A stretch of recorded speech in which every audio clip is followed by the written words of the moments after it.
Welcome back, you guys. So this is part 4 of me working and making my own 3D printer using Blender to design the parts that I need to make a 3D printer. And I'm only using the Ender 3 3D printer to print these parts that I designed from Blender. So that's the X carriage that I've been working on.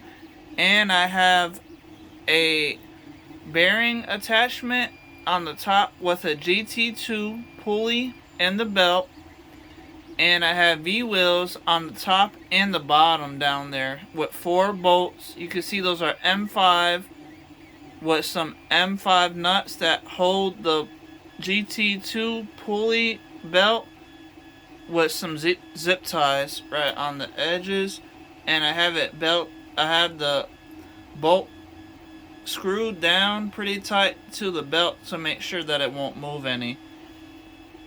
Anyway, if you can see, I got the E3D V6 hot end attached that I designed in Blender, and over on this edge I have my X carriage stepper motor with a GT2 pulley and the belt attached to this edge.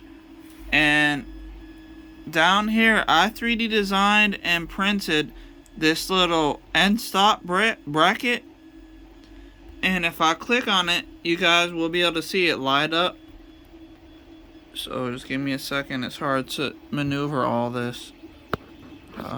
Click. Hold on. It's hard to see it because I'm holding my phone while making this video and pretty much trying us to hold everything.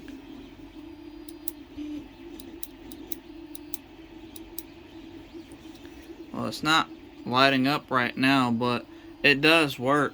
So if I press this M119 on prompt surface with the motherboard connected, all I gotta do is just put my mouse cursor on it. So just give me a second while I do that.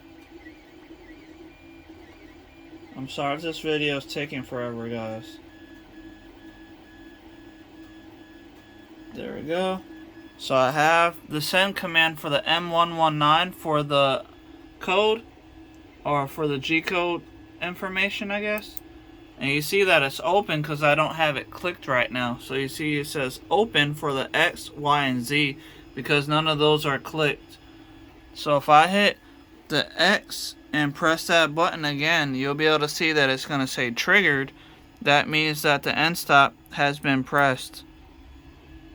So I'm holding it down and I'm pressing the button now to hit send, and now you see it says triggered right here. So now that I'm holding it, I'm going to let it go, and then I'm going to press the button again on the send, and now you see that it says it's open. So the end stop works good.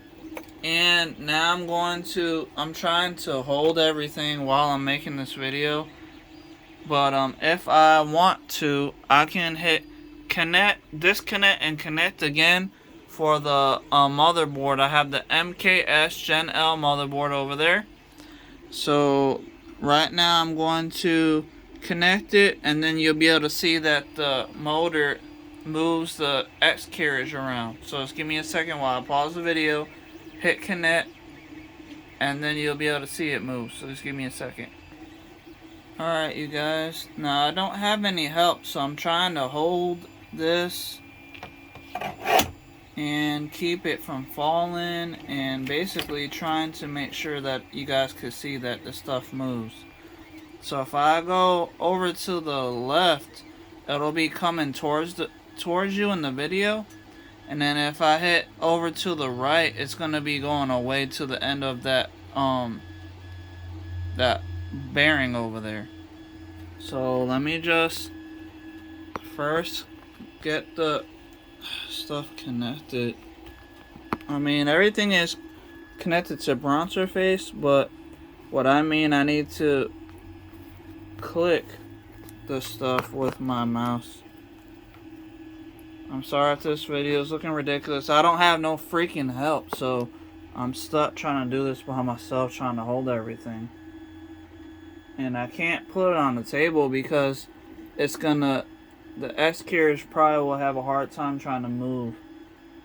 So now let's go towards the video. So you can see that it moved and it's moving closer to us. Now if I go over to the right, that'll be going away from the video.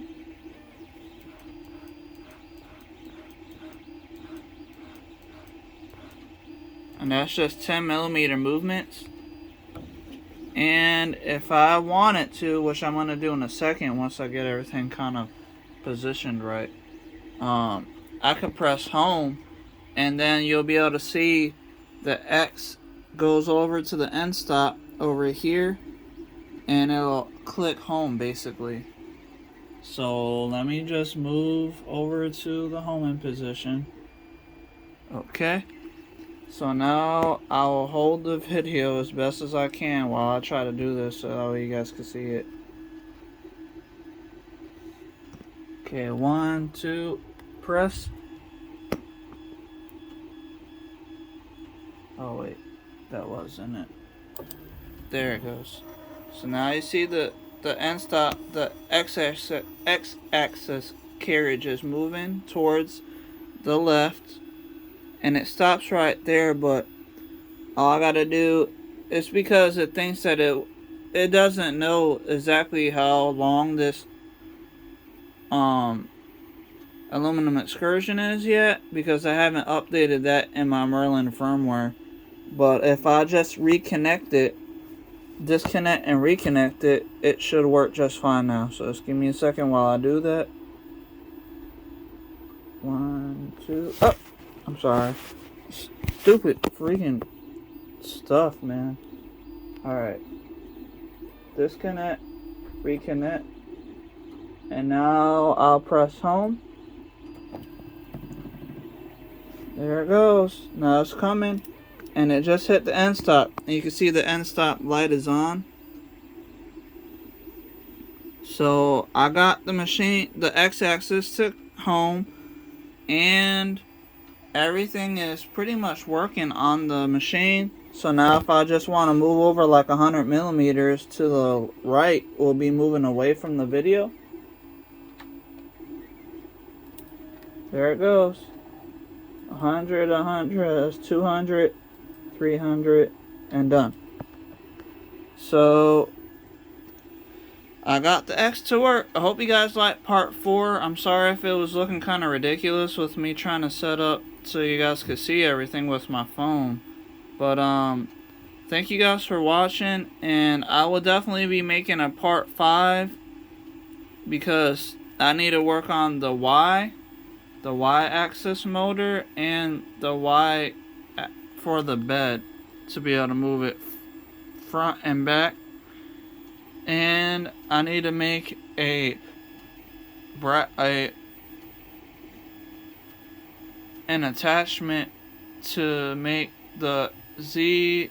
I gotta make a Z-axis and a Y-axis. The Z's to go up and down, and then the Y's to go front and back. And I need to make a frame, a 3D printer frame, sort of like how the CR10 is made. And I have all the brackets to help make a frame, but I need to design and 3D print a T-nut attachment to be able to lift the X with these type of lead screws right here. These are 3D printer lead screws with that little nut right there. That's called a T-nut. So I need to make something that looks like that would attach to the excursion here. So I gotta use Blender again and design a T-nut attachment to mount to the X-axis carriage or for the aluminum excursion to be able to make it go up and down.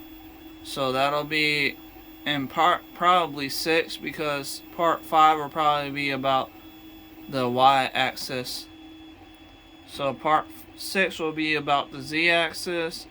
I'm sorry if these are taking long, and I apologize if anybody is being dragged out too long about these videos, but I'm just trying to show you guys that I'm able to still do it. So And if you guys need any of the STL files about the stuff that I'm designing so you can make your own, let me know.